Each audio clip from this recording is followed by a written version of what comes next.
This is Barry Zalma speaking for Claim School Incorporated's newsletter, Zalma's Insurance Fraud Letter for December 15, 2022.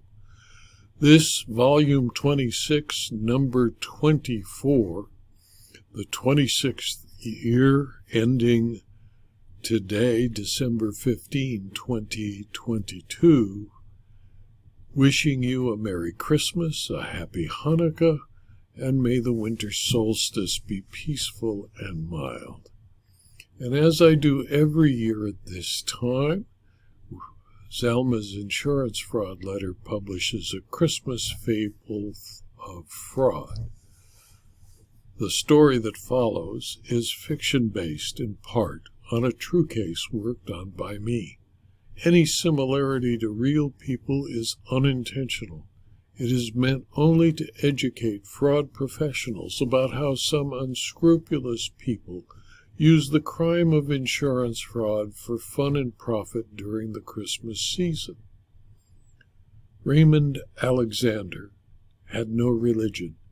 He cared only for himself and the money he could take from good-hearted people. Raymond loved the Christmas season. The Marks were in such a kind and giving mood. It wasn't even work to take their money. The rest of the story is available at the link for the full edition in Adobe PDF format of Zalma's Insurance Fraud Letter for December 15, 2022. In addition, there's an article on an English solicitor who was jailed for 12 years after private prosecution for fraud, something that can be done in the United Kingdom where a victim can prosecute criminally a fraudster. Stephen Jones, 63, a senior partner at the London firm Gyre House Partners, pleaded guilty at Southwark Crown Court to 2 counts of fraud by abuse of his position of trust as a solicitor. That's a lawyer who doesn't try cases, in relation to money intended to be used by his clients to buy a Scottish castle. Sentencing Jones at Southwark Crown Court, Judge Martin Griffith said he had acted with rank dishonesty and caused immense damage. The judge said that Jones's conduct was obviously prosecutable and crying out for prosecution that the police and the Crown Prosecution Service had left for the private prosecutor to conduct. You can also read the full story on the PDF with the link on the blog.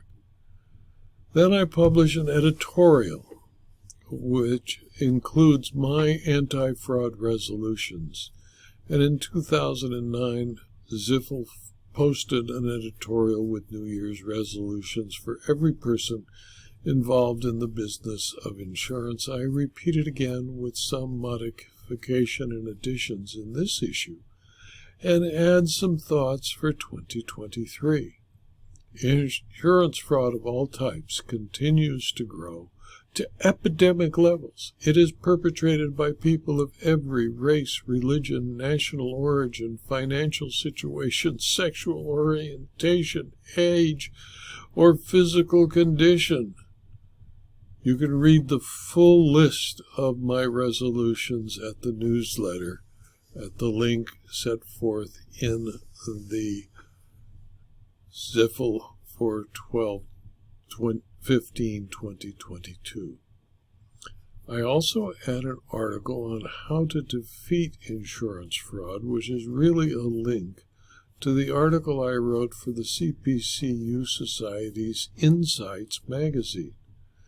In that article, I note that the preponderance of attempted insurance fraud is both staggering and costly, but perhaps even more startling and certainly more avoidable is the often muted response to such crime.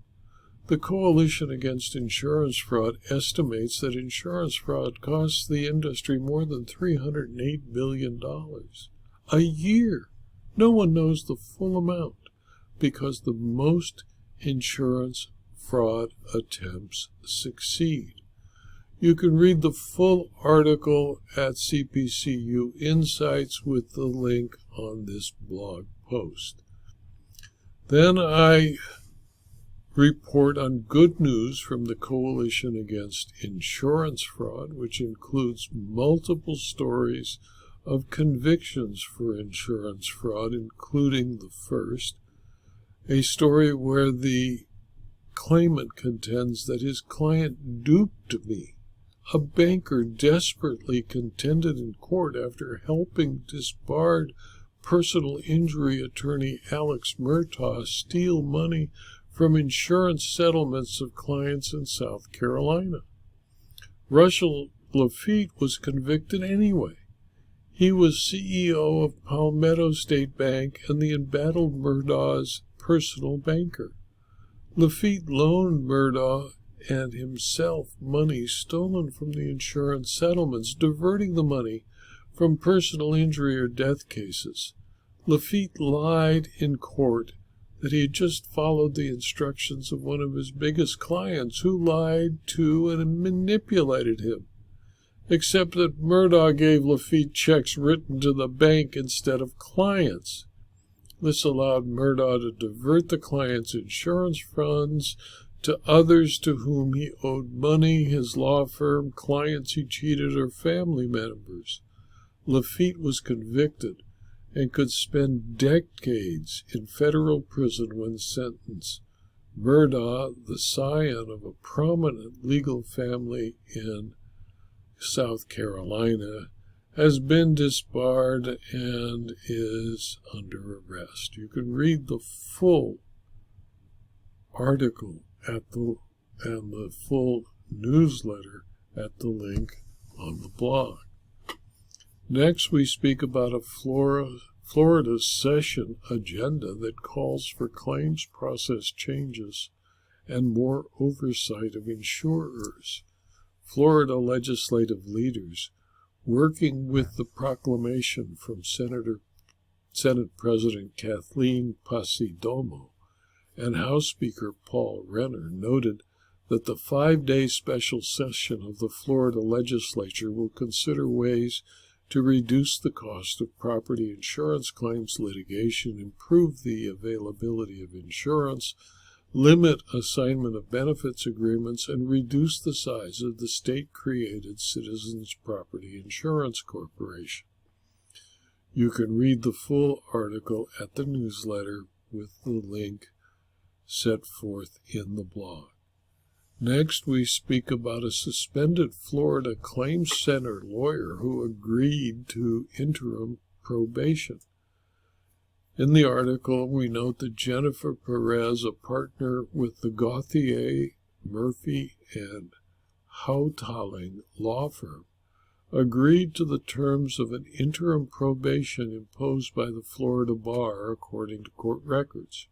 She closed down the tent and trailer that the firm had set up in the parking lot of a defunct North Fort Myers motel and agreed to provide the bar with a copy of a signed lease agreement for the law firm's Florida office. Perez, a Florida lawyer whose law license was suspended after setting up a mobile claims center near Fort Myers, is now able to resume the practice of law under the terms of an agreement she reached with the Florida bar. Read the full article and the full Zalma's insurance fraud letter at the link in the blog posting. Then we list many health insurance fraud convictions where the United States Justice Department appears to be actively seeking the conviction of multiple healthcare providers who have violated the law and are stealing money from insurance entities created by the United States rather than from insurance companies who are independent of the United States. One of those articles deal with a settlement against the Contra Costa, California facility resolving allegations of patient abuse and neglect. For example, San Miguel Villa subjected its patients to poor care due to understaffing and effectively rendered a number of its services useless. The settlement amounted to a total of $2.3 million, with California alone receiving $1.2 million. California secured the settlement against the Contra Costa skilled nursing facility, resolving allegations of understaffing and patient abuse and neglect. The settlement resolves claims that for 5 years, corporate profits should never be placed above patient needs and care. Every patient is entitled to humane care, and skilled nursing facilities should always have the appropriate level of staffing to ensure this standard of dignity is met. This article and the dozens of convictions reported under it is available free at the PDF available from the link in the blog posting. Then there's an article about other insurance fraud convictions, other insurance frauds rather than health insurance fraud, including a person found guilty of life insurance fraud in the United Kingdom. Daniel Bonnet, a man living in Coventry, United Kingdom, was sentenced to 3 years imprisonment after fraudulently trying to claim £520,000 in life insurance payments after his brother died from COVID-19. Just 8 days after his brother died in hospital in Romania. On July 8, 2020, 30-year-old Daniel Bente took out 4 different life insurance policies in his brother's name between July 16 and 21. The City of London Police Insurance Fraud Enforcement Department said Bonnet provided fake death certificates to the insurance companies with different dates of death between November 20, 2020 to January 2021 to try and claim the settlements. The full story is available in the newsletter PDF, which is available from the link set forth above. Then we note that the Coalition Against Insurance Fraud has published its Hall of Shame for 2022, with the first on the list of 10 evil fraudsters, describes how a dentist killed his wife while on safari. A rich and unscrupulous Pennsylvania dentist planned to murder his wife during a safari trip in Africa without her having a clue. Such a nice husband indeed.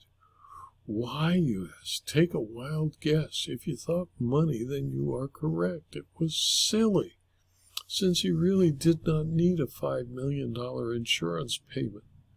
But the loving husband premeditated.